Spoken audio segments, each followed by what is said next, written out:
घोसी विधानसभा seat के उपचुनाव के नतीजे को लेकर हर कोई अपने स्तर से विश्लेषण कर रहा है, मगर मोटा मोटी एक राजनीतिक सवाल यह भी है कि इस नतीजे से किसे असल नफा हुआ है और किसे असल नुकसान।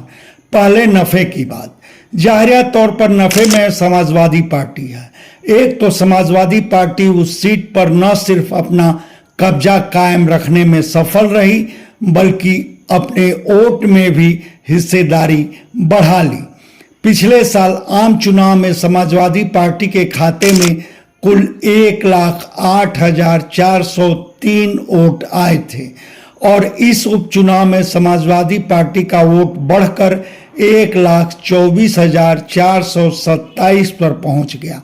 फिर यह नतीजा इंडिया गठबंधन में समाजवादी पार्टी की भूमिका को अहम मुकाम पर पहुंचा दिया है। कम से कम यूपी के संदर्भ में गौर किया जाए तो समाजवादी पार्टी अपनी यह भूमिका गढ़ने में जुट भी गई है, बल्कि इस बात का एहसास खुद पार्टी मुखिया अखिलेश यादव ही कराएं। 8 सितंबर को उपचुनाव का नतीजा आने के बाद ही वह ट्वीट किए। वह लिखे, भारत ने इंडिया को जिताने की शुरुआत कर दी है, यह देश के भविष्य की जीत है। बल्कि अखिलेश यादव के उस ट्वीट की पंचलाइन थी, इंडिया टीम है और पीडीए रणनीति। हमारा ये नया फार्मूला सफल साबित हुआ है। मतलब सपा मुखिया इस जीत का श्रेय इंडिया गठबंधन को भी दिए।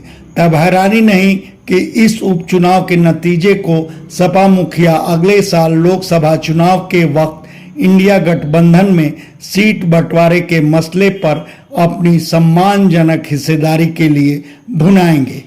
उधर भाजपा भले ही यह उपचुनाव हार गई है, मगर दारा सिंह चौहान को उम्मीदवार बनाकर और उनके प्रचार अभियान में मुख्यमंत्री और उप मुख्यमंत्रियों समेत कई मंत्रियों को उतारकर भाजपा अति पिछड़ों खासकर चौहानों में यह संदेश देने में लगभग सफल हो गई है कि वह उनकी सच्ची राजनीतिक हितैषी है। और अब घोसी उपचुनाव के नतीजे से नुकसान की चर्चा। प्रथम दृष्टया दारा सिंह चौहान ही नुकसान में है। दारा सिंह चौहान का राजनीतिक इतिहास यही है कि उनके लिए वसूल दलीय आस्था बेमानी है और सत्ता ही अभिष्ट है। अब तक बार बार दल बदल कर वह सत्ता हथियाते रहे हैं, मगर इस बार दल बदलने के उनके खेल पर जनता ही वाट लगा दी है।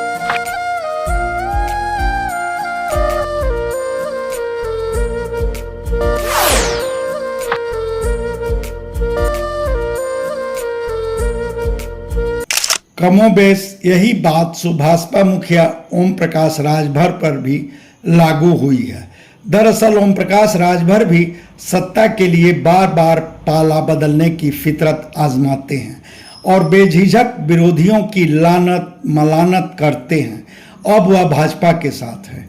घोसी उपचुनाव अभियान में वह अपने पुत्रों संग खूब पसीना बहाए। शायद उन्हें पूरा यकीन था कि उपचुनाव में भाजपा जीती तो उनको बतौर सौगात मंत्री पद झटपट मिलेगा। फिर वह अगले साल लोकसभा चुनाव में भाजपा से घोसी सीट के लिए मजबूती से बार्गेनिंग करने की स्थिति में हो जाएंगे, मगर जनता इनकी भी वाट लगाकर ही दम ली। फिर उपचुनाव का नतीजा यह भी अंदाजा दे दिया है कि घोसी की राजभर बिरादरी में ओम प्रकाश राजभर के समानांतर एक नई लीडरशिप खड़ी हो चुकी है। उस दशा में ओम प्रकाश राजभर अपने खाते में घोसी संसदीय सीट देने के लिए भाजपा में ताव से बतियाने की स्थिति में तो नहीं ही रहेंगे। खैर, ओम प्रकाश राजभर की इस दशा पर आप क्या कहेंगे, यह हमारे कमेंट बॉक्स में जरूर बताएं। धन्यवाद। आपसे आग्रह है कि हमारे चैनल को लाइक करें, शेयर करें, सब्सक्राइब करें और फेसबुक यूजर हैं तो हमारे पेज को फॉलो करना ना भूलें।